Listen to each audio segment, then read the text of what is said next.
Now, Jace, we've all, over the years, you must have got used to those people who sort of take lying to a different level.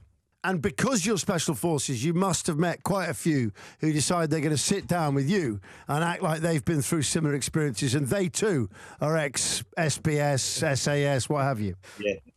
Right, here we go. This is a good one. So it was back in 2008, maybe. Yeah. Myself and the squadron of guys I was with, we'd just come back from a 6-month tour, and one of the guys, a good friend of mine, he was getting married, so he decided to have, it was a bit of a stag do / booze up, and and he lives in a place called Sherborne down in sort of Somerset, Dorset way. Yeah. So we went down there, very small little quaint pub. All of a sudden, this guy walks past the windows of the pub, and he's got a military rucksack on. He's got a military rucksack on. He's carrying a set of uniform and a pair of military-style combat boots. And he walks into the pub, sits down on the thing, puts all that to one side, and obviously it's pricked up. Our ears have pricked up, and there's attention is being thrown towards this individual who's just walked in with all this kit. And the barman's like, "All right, mate, how are you? You in the military?" And he's like, "Yeah, mate, yeah. Can I order a pint?" Bloke gives him a pint, and then he's like, "Oh, what?"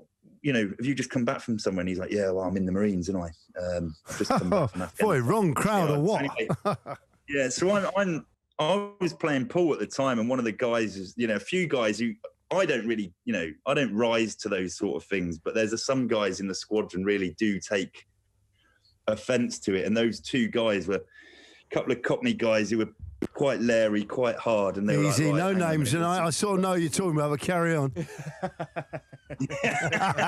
No, go on. And they've gone over to him. They're like, "All right, mate, how's it going? Are you? I just heard you're in the Marines." And they're like, "Yeah." And he goes, "Oh, what unit you in?" Anyway, he then says, "Oh, I'm in 42," which is not how you say it. For those that know, it's always 42, not 42. Blah blah blah. And they were like, "All right, how's it been out there?" He goes, "Oh, it's been horrendous. I can't really talk about it. I wouldn't want to talk about it. It's just too horrendous to even." It's a classic. It's a classic. I can't. And they're like, "All right, okay, what sort of things were you getting up to?" He said, "Oh, mate, we were working with the SAS.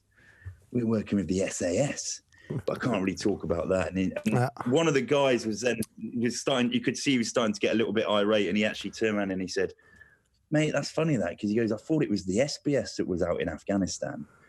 And at this point, the bloke turned around to him and said, he goes, "SBS?" He goes, "Don't talk to me about them." He said, "You could be sat in a boozer drinking with them and you wouldn't even fucking know about it." Which the whole place erupted, and he started getting his arse handed to him on a plate. Man, that's absolutely fantastic. That is awesome. Radio X.